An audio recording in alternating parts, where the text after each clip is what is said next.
दिन जितना भी फाइल मैंने वीडियो शूट किया था बहुत अच्छा खुला में जाके सोचा था कि बहुत सारे एक्वेरियम शॉप में जाके शूट करूँगा, लेकिन क्या अभी लोगों ने खुद इनोवेट किया कर बिंदा शूट कर, लेकिन आपको एक ट्रेजेडी हो गया। मेरे आधे से ज़्यादा फाइल करप्ट हो गया, मालूम नहीं कैसे, लेकिन फिर भी डरने की बात नहीं, मैंने वीडियो बनाया। हाय फ्रेंड्स, हम एक कुर्ला में हैं और मैं इंडिया का 2 नंबर का फिशरी मार्केट है, खाने का फिश नहीं क्या, जो एक्वेरियम में फिश रखते हैं जिनको शौक है एक्वेरियम का, तो 2 नंबर का मार्केट मैं आपको कुर्ला का दिखाने वाला हूँ आज।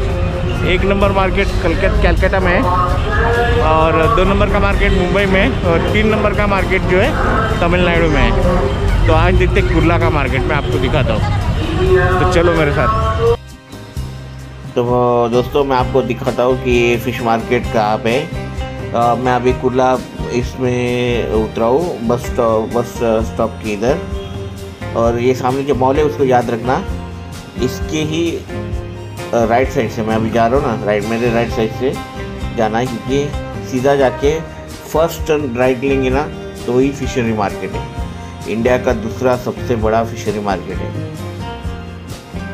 और मैंने पहले कभी यहाँ से फ़िश परचेस नहीं किया था। मैंने जितने भी फ़िश लिए थे वो पुणे से लिए थे, और कल्याण से, जो कल्याण का छोटा मार्केट है वहाँ से लिए थे। जब ब्लू गोरा में इसकी सिंग और सिकलेट्स, गप्पीज मैंने पहले मेरे टैंक में थे, मेरे पास पहले टैंक था, लेकिन बाद में मैंने वो निकाल दिया था, बेच दिया। तो यहाँ से सीधा जाना है आपको। जैसे ही पहला राइट टर्न राइट में मुड़ना है, वहाँ पे फिशरी मार्केट है। वो लेन पूरा फिशरी मार्केट का ही है, लेकिन जैसे कि मैंने बोला मैं थोड़ा गलत दिन पे पहुँचा था। यहाँ पे जुम्मे का दिन था, 40 डिग्री सेल्सियस तापमान था, और लॉकडाउन के बाद इनके पास थोड़ा माल कम आया है। तो लेकिन मैं आपको शॉप्स तो दिखा सकता हूँ। ये जितने भी शॉप्स हैं ना, वो उनकी सब एक्वेरियम फिश की मार्केट है। जितने भी आप छोटी बड़ी है, उसमें कुछ काफ़ी फेमस है, जैसे परी एक्वेरियम, डॉल्फिन, इनका नाम बाकी यूट्यूबर्स ने इनके बारे में वीडियो बनाए। तो ये सामने परे एक्वेरियम है, दोनों रास्ते की दोनों साइड शॉप्स है ये। और लेफ्ट में डॉल्फिन है, फेमस डॉल्फिन भी, हाँ काफ़ी फेमस है।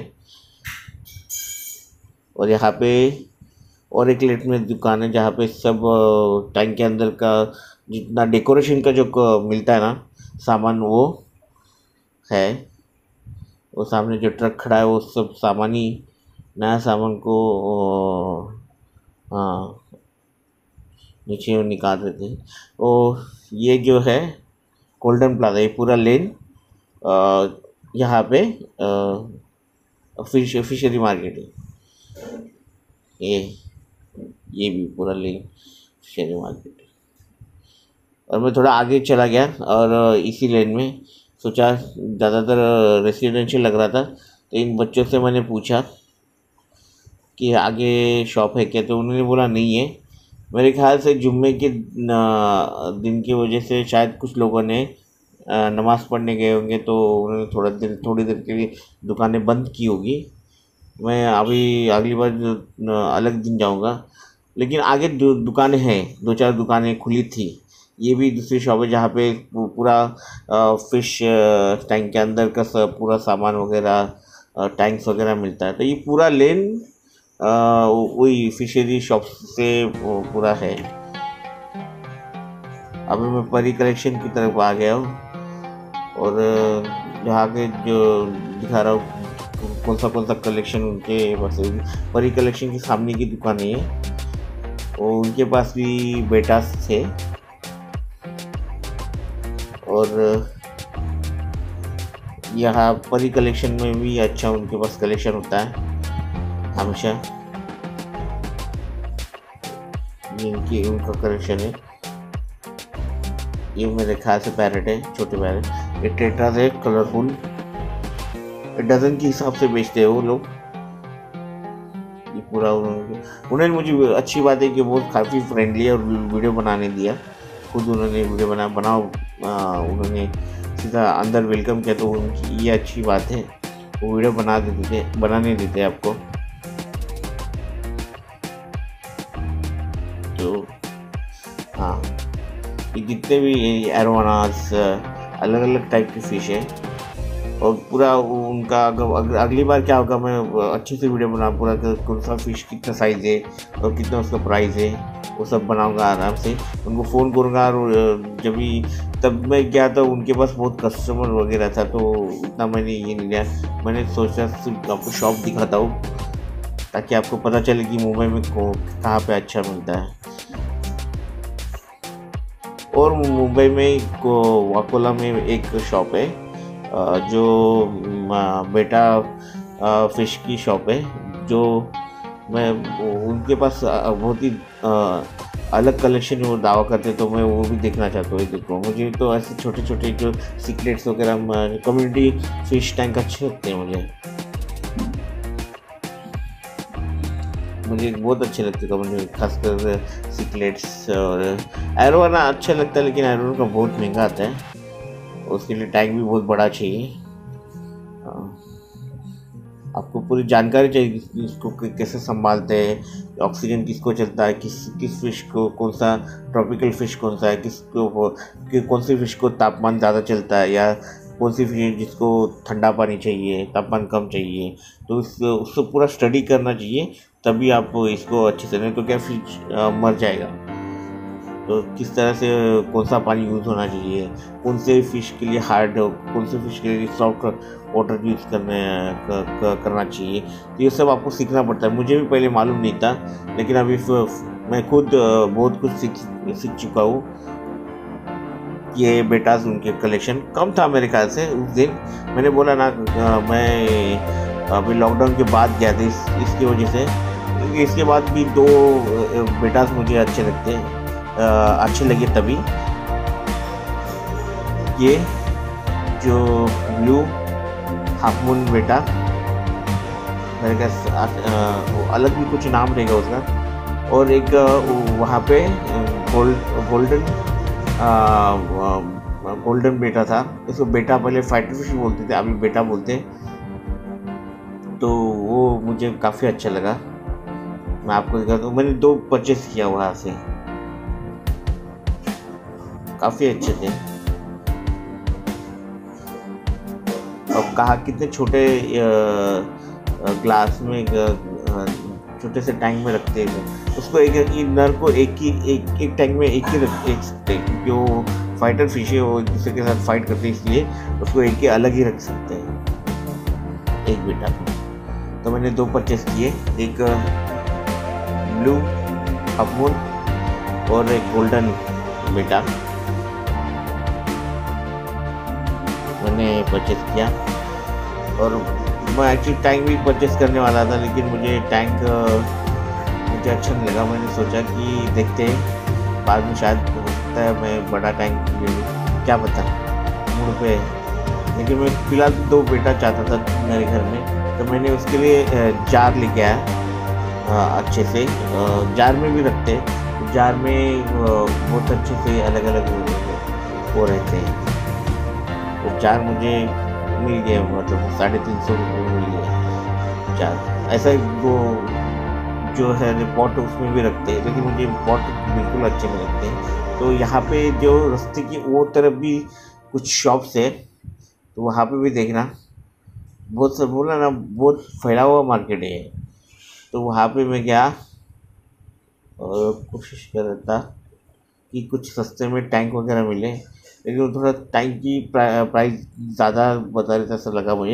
लेकिन मुझे लेना चाहिए था, लेकिन लिया नहीं। यूँ भी अच्छा, क्योंकि मैं छोटा लेता, तो हो सकता है मैं बड़ा ले लूँ टैंक और कुछ फैमिली कम्युनिटी टैंक बनाऊँ। तो अभी फ़िलहाल तो कुछ तय नहीं।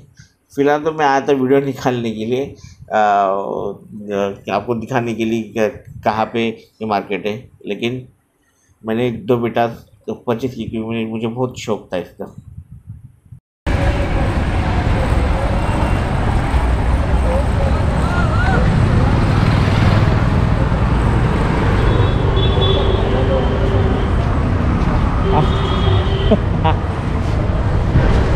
तो फिश का है क्या है? ब्लॉगिंग में ना हटो। अरे ये क्या आपका दुकान का नाम क्या है? इधर इसमें मत डालिए, मत लो। हाँ। क्या इसका प्राइस? ये 450 का है। और ठीक है पैर। हाँ पैर। हाँ। और ये केज आएगा आपको 500 रुपीज़ का। 500। ये भी 500 का केज है। हाँ हाँ ठीक है। हाँ। और ये आएगी 600 रुपीज़ की अडल्ट लॉबर्ड है ये। हाँ हाँ। और ये कोकाटेल आएगा आपको 3500 रुपीज़ का। ओके और फिर आपको अफ्रीकन में चाहिए तो फिर नीचे ओके देख लो ये ब्लू मास है। ओके। ये सारे ब्लू मास है। ये एक जो है पैर वो लुटिनो है।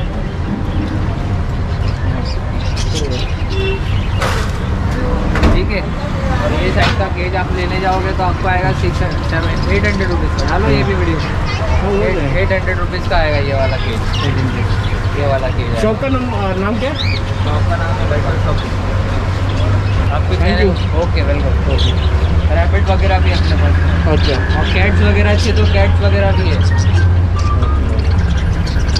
पर्शियन कैट हाँ परफेक्ट। क्या प्राइस क्या है? वो भी आपको जो हिसाब से चाहिए, ट्रिपल कोट चाहिए, डबल कोट चाहिए, हिमालयन चाहिए, जो भी चाहिए आपको वो भी मिल जाएगा। ओके। जी। लेकिन अभी इधर गर्मी अभी है हाँ, तो हाँ। थोड़ा कम कोट का ही मतलब। हाँ तो अभी कैसे हम लोग थोड़ा बट जो है जो भी है वो कम रखते हैं गर्मी के हिसाब से। तो जो भी है ऑर्डर पे ले लेते हैं। तो जो कस्टमर उनको फ़ोन करेंगे तो हम लोग 1-2 दिन पहले उनका ऑर्डर ले लेंगे। ओके हाँ। ओके ज़रूर ज़रूर। ओके तो आपको कुछ कैट वगैरह रैबिट भी है इनके पास? तो ये 2 मैंने फ़िश परचेज़ किए बेटा फ़िश, दोनों नर है इसलिए उनको अलग अलग रखा गया है। और बीच में काट रखते हैं, जो एक दूसरे को देखना नहीं चाहिए, नहीं तो गुस्सा हो जाते हैं। अलग अलग बोतल में रखेंगे फिर भी तो हमेशा काट रखना चाहिए। दिन में 2-3 बार से मैं काट निकलता ताकि वो थोड़ा एक्टिव रहे। तो फिलहाल तो काट निकाल दिया मैंने। और जो गोल्डन बेटा थोड़ा 2-3 दिन स्ट्रेस था, वो थोड़ा शांत हो गया था, तो उसको मैंने सॉल्ट बाथ दिया है। सॉल्ट बाथ कैसे देते आपको पता नहीं होगा तो घर का नमक इस्तेमाल मत करो। उसका एक ख़ास नमक आता है जो आपको फिश शॉप पे अवेलेबल रहता है, तो उसको यूज़ करो। अगर वो नहीं रहेगा आपके पास तो टेबल सॉल्ट रहता है वो जाड़ा वाला, उसको यूज़ करो। उसको कैसे देते आपको नहीं पता तो उसके बारे में मैं एक वीडियो बनाऊंगा। फ़िलहाल तो गोल्डन बेटा मेरा ठीक है, थोड़ा एक्टिव हो गया है, वो खाना खा रहा है। तो फ़िश बीमार हो तो ही यूज़ करते हैं। तो जो बादाम का पत्ता रहता है, सूखा हुआ बादाम का पेड़ रहता है ना, इंडियन पेड़, वो बाहर के कंट्री में तो ख़रीदना पड़ता है उनको, अपने यहाँ पे फ्री में अवेलेबल रहता है। तो सूखा पत्ता है ना, थोड़ा सा उसमें डालो, उसके पानी में टैंक में, तो वो ठीक हो जाते हैं। तो उससे उनकी बीमारी दूर हो जाती है। तो उसको यूज़ करना चाहिए बादाम के पत्ते को। फ़िलहाल तो दोनों बेटा अच्छे हैं मेरे, और आपको इसकी पूरी जानकारी होनी चाहिए। ये मेल बेटा थे इसलिए उनको अलग अलग रखा है मैंने, फीमेल बेटा को अलग नहीं रखना पड़ता है।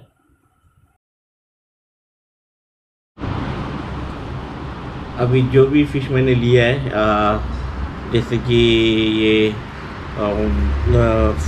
फुल मून बेटास उसको कहते हैं, पहले इसको फाइटर फिश कहते थे। ये थाईलैंड का नेशनल फ़िश है, नेशनल एक्वेरियम फ़िश है, क्योंकि वो वहाँ के चावल के खेतों में पाया जाता है।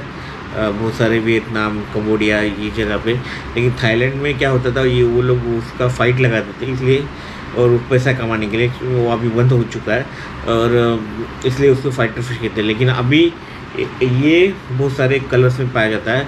उसकी खासियत ये है कि इसको बहुत ही कम ऑक्सीजन में जी सकता है। उसके शरीर के अंदर एक ऐसा ऑर्गन रहता है जो बाकी के फिश में नहीं रहता, वो कम पानी में भी रह सकता है। सोचो थाईलैंड से वो ये फ़िश को मतलब USA एक्सपोर्ट करते हैं। तो इतने सी थैली में उसको रखते हैं, और जब ये उसे तब तक इतनी सी थैली में रखते हैं, फिर वो जिंदा रहता है। तो मैंने भी उस दिन लाया था तो इतनी सी थैली में लाया था, मेरे ख्याल से 4 से 5 घंटा तक इतनी थैली। दूसरा फिश रखोगे तो वो मर जाएगा, लेकिन ये फ़िश कम ऑक्सीजन में भी जीता है, और ये हवा में से भी ऑक्सीजन लेता है, मतलब जैसे डॉल्फिन लेती है ना वैसे भी ले सकता है। तो उसके अंदर एक लाइफ ब्रेथ कुछ ऐसा ऑर्गन रहता है, उसकी वजह से वो जी सकता है। और ये बहुत सारे लोगों को इसका शौक है, क्योंकि इसका बहुत सारे कलर में इसको पाया जाता है। तो बहुत सारे लोगों को मतलब बहुत शौक है इसका। और मुझे पर्सनली सिकलेट्स, और ये मेरे पास पहले भी था। ये एक्चुअली इसके बारे में पता नहीं था, मैंने स्कूल के एक क्लासमेट ने मुझे ये दिया था, और मैंने बहुत सारे फ़िश के साथ रखा था। लेकिन ये क्या है, ये अगर मान लो कि मेल है तो एक दूसरे के साथ फाइट करते हैं, तो मेल को एक साथ नहीं रखते, कभी कभी फीमेल को भी मार देते हैं। तो दूसरे फ़िश के साथ रखना बहुत ही संभाल के रखना पड़ता है उसको। आपको मालूम होना चाहिए किस फ़िश के साथ रख सकते या नहीं रख सकते। तो ये इसको अलग अलग, इसलिए मैंने उसको अलग अलग जार में, देखो उस दुकान में जाओगे शॉप में तो उससे भी छोटे छोटे टैंक में वो रखते हैं, या कप में भी रखते हैं, लेकिन मैंने तो उससे भी बड़ा रखा है जार। मेरे ख्याल से इससे भी बड़ा टैंक में रखना चाहिए उनको। लेकिन आपको ये पसंद है तो अगर आप मेल लोगे तो आपको एक ही रखना पड़ेगा, मेल के साथ आप दूसरे फ़िश को नहीं रख सकते। अगर फीमेल्स बेटा रहेंगे, बहुत सारे टाइप के बेटा है, फुल मून बेटा है, हाफ मून बेटा है, और कोई बेटा से, तो बहुत सारे। अभी मेरे ख्याल से मेरे पास जो है वो पहले आपको बताया गोल्डन ड्रैगन है शायद, वो हाफ मून और ब्लू हाफ मून है। तो ये मैंने लिया अभी तक, मैंने बचपन में जो था मेरे पास मुझे मालूम नहीं। तो ये फ़िश ब्रीड करना भी बहुत ही मुश्किल था, कोशिश करूँगा मैं ब्रीड करने की। मैंने स्कूल में था तभी ये जो ये होते क्या बोलते हैं गप्पीज़ को ब्रीड किया था मैंने, और बेचा भी था। तो देखते अभी इसको कर पाते कि नहीं। फिलहाल तो बेटा से बहू तो नहीं लाया तो जब लाएगा तभी उसके लिए जगह भी चाहिए। और देखते हैं कि कोई इसमें कंपटीशन भी होता है कि कितना अलग अलग टाइप का आप ब्रीड कर सकते हो, मतलब किसके पास अलग टाइप का मतलब बेटा है। मतलब बहुत सारे लोग बोलते हैं कि हम दावा करते हैं हमारे पास रेयर टाइप का बेटा है। मैंने देखा भी है बहुत रेयर टाइप का बेटा जो कलर कहीं पे आपको दिखेगा नहीं। तो कोशिश करते कि क्या हम एक अलग मतलब वैरायटी या कुछ ही दे सकते हैं। तो मेरे पास एक गोल्डन बेटा है और ब्लू बेटा है जो मुझे अच्छा लगा, और काफ़ी हेल्थी लग रहे हैं। तो इनको कम फीड किया जाता है, ओवर फीड करने से मर जाते हैं। तो बहुत सारा उसके बारे में स्टडी भी कर रहा हूँ अभी, तो कैसा उसको संभालने का वगैरह देखते हैं। बहुत दिनों बाद मैंने फ़िश वापस लिया है। मेरे पास था टैंक, लेकिन वो मैंने बेच दिया था। अभी देखते हैं, ये इसकी तो ज़्यादा जगह नहीं लगता है, लेकिन इसके देखते बाद में। फ़िलहाल तो मैंने 2 लाया और काफ़ी अच्छे, और इसको ब्रीड करने की कोशिश मैं करूँगा ज़रूर। तो और आगे जाके मैं बहुत सारा एक्वेरियम का वीडियो बनाने वाला हूँ, क्योंकि बहुत लोगों को शौक रहता है इसका एक्वेरियम का। और एक शॉप है मुंबई में जो दावा करते हैं कि उनके पास अलग है सबसे बेटा, तो उनके पास भी जाने की कोशिश की, ज़रूर जाने की कोशिश की। वो है मुंबई में शॉप, और देखते उनके पास जाने के बाद अपने को कितना अलग टाइप का बेटा मिलता है, या मैं परचेस भी कर लूँगा अगर उनके पास सही में कुछ अलग रहेगा तो। ओके, तो देखते रहना चैनल, और थैंक्स फॉर वॉचिंग। और मैं मिलता हूँ अगले वीडियो में। इस वीडियो के लिए थोड़ा सॉरी, क्योंकि मैंने जितना अच्छा बनाया था उतना बना नहीं। थोड़ा वो 2-3 फाइल जो मेन था मैंने एक्वेरियम के अंदर जो शूट किया था मैंने, तो वो करप्ट निकला और मैं खुद बोर हो गया वो। लेकिन मैंने सोचा कि जितना बनाया ना उतना आपको दिखाता हूँ। ओके, तो देखते रहना। मैं मिलता हूँ अगले वीडियो में। बाय, 10 विदानिया।